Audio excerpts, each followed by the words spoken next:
Hi everyone, I'm your host Diva Danielle, and this is Community Link AZ.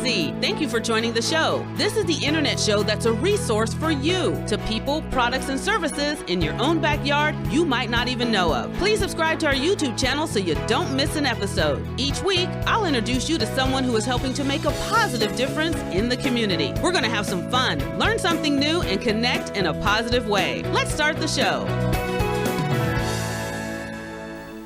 Hi everyone and welcome to the show. I'm your host Diva Danielle. This is Community Link AZ. I appreciate you stopping by my YouTube channel. If it's your first time to my YouTube channel, welcome.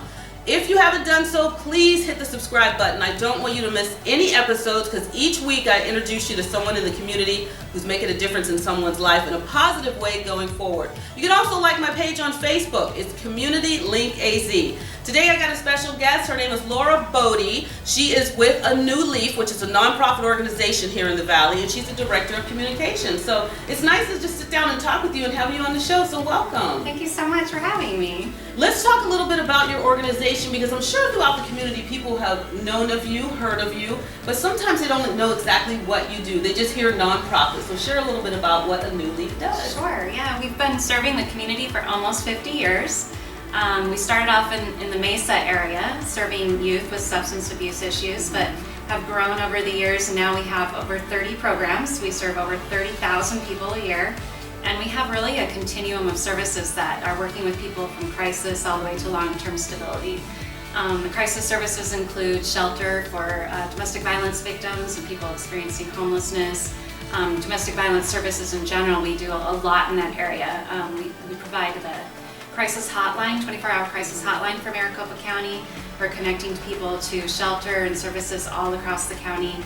We have an overflow program where if there's no shelter space available, we're making sure that people are being placed in hotels, have the case management and safety planning they need until space becomes available. That program is actually doing a little bit more right now during the pandemic, Right. when people have tested positive or think they've been exposed to COVID. We're quarantining them in hotels until we can place them into a communal shelter. So, a lot of domestic violence victims might be thinking this is not a safe time to reach out for help. But not only are our shelters all following CDC guidelines for ensuring health and safety, but we also have that option to quarantine people if needed. In addition to those domestic violence services, we have a court advocacy program, so walking people through the court system, making sure that they have the help that they need. We do foster care services. We have an extensive behavioral health division that provides counseling for children, adults, and families. We have therapeutic after-school programs, and we do a lot in the financial empowerment area. So workforce development, which is very relevant right now, as a lot of people are finding themselves displaced from their former employment.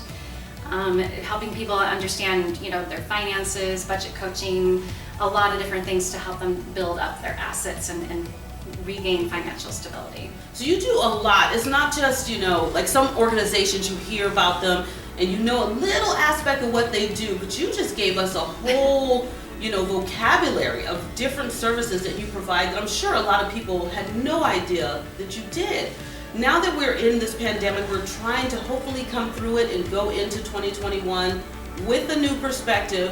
What are some of the things that you guys are doing right now to prepare for the new year, to also meet the needs of, the individuals who rely on your services?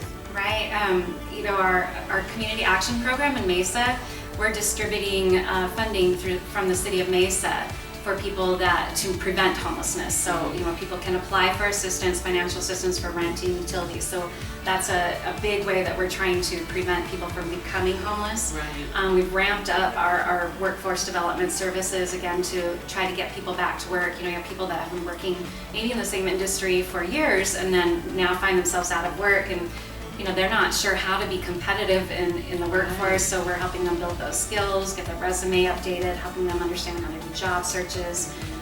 We have expanded some of our shelter services. We've added beds at our single men's shelter in Mesa. We've ramped up some of our rapid rehousing services, which is helping people get right into housing, providing case management and financial assistance. So we have a lot of different ways that we're trying to help people get back on their feet, because we're, A New Leaf has always been providing these services, but right now we're getting people that have never needed these kinds of services before. Because of the shift in society, with people losing their jobs, needing a helping hand. And a lot of people are trying to figure out, where do I go? Who do I rely on? And that's what you provide through your services. So I'm just glad that you're able to share that information, because again, you're a resource to people in the community who might not even have known or heard of you. And then those individuals who have, they probably just use you for the services that they know of, but like you just said, you have a wealth of other things that you're doing to help facilitate. Do you need volunteers? And if so, how can people rally around you and come volunteer and help assist you? We rely on volunteers, and the pandemic has hurt us in that way too. Our men's shelter, I mentioned, 110 beds. We have a $0 budget there for food. So we rely on volunteers to purchase, prepare, and serve meals there every single day. Okay. So you can imagine, though, that during the pandemic that's really hit us hard. It amped up. Well, we don't have that volunteer engagement. People haven't been coming to the shelter. It's not it's not a place where people feel comfortable coming right now with COVID. So that's been a struggle for us this year. But we still have ways that we can engage volunteers even without the exposure. Okay. A great way to do that is to partner with a local restaurant, that's really struggling right now too. Have a meal catered, have them deliver it to the shelter. So it's kind of supporting the shelter and the local that's restaurants a win-win. at the same That's a great time. idea. Yeah. And we've got some other virtual ways to get engaged too. We'd love for people just to check out our programs. We've got some great virtual tours on YouTube where you can learn more about each of our programs. There's over 30, as I mentioned, and ways to volunteer. It's a holiday season, so we're doing tons of donation drives. We have lots of kids that we serve, and making sure that they have gifts and food on their table. Because you just want everybody to feel welcome, not just now because it's the holiday season, but throughout the whole year, because there's a crisis always going on and somebody always needs a helping hand. Yeah.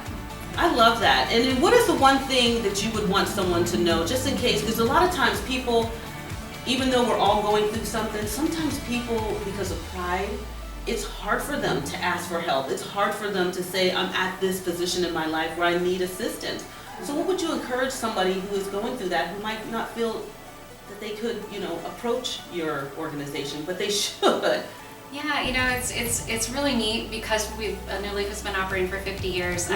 Sometimes I go out to companies and I'll do a quick presentation, and somebody will come up to me so often at the end and say, hey, you know what? When I was a teenager, I was at your La Mesita family shelter. My mom was in an abusive relationship, and we were homeless, and it was a super scary time in our lives. And A New Leaf was there. They didn't judge us. They were, they held my mom's hand through the experience, and it changed my life. And now you look at where they are now, and they're doing great, and now they have an opportunity to give back to the community themselves. So, people have ups and downs in their lives, and you do need somebody to walk you through that. It's tough to navigate those things on your own when you're in crisis. So, there's no shame in reaching out for help. That's why we're here. I love that. See, this is why I do this show. Good information.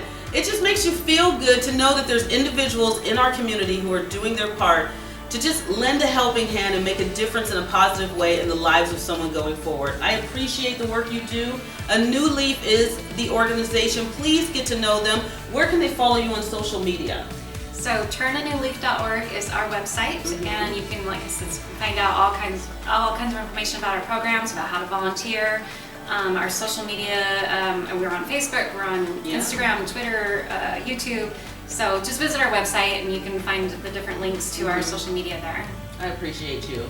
This is Laura Bodie with A New Leaf. You're fantastic, the work you do, and I commend you for just being, someone in the community who has the passion and the foresight to help out another individual and just do it, with a smile on your face. Because sometimes, people are put in positions and it becomes a job, but I can tell that this is something you really care about. I really do. Well, thanks for being on the show. It was nice to just sit and talk with you for a little bit. Thank you so much for the opportunity.